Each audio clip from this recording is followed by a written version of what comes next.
Watu wa Mount Elgon, Bwana Yesu asifiwe. Nisalimie hewani mahali huko hewani. Kwa sababu masaa imekwisha.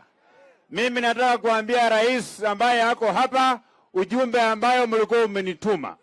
Rais, hawa wananchi hawa wako Busiro walisikia habari kwamba yule mzee wa tendawili ameanza kuonekana hapo kwa fence ya State House.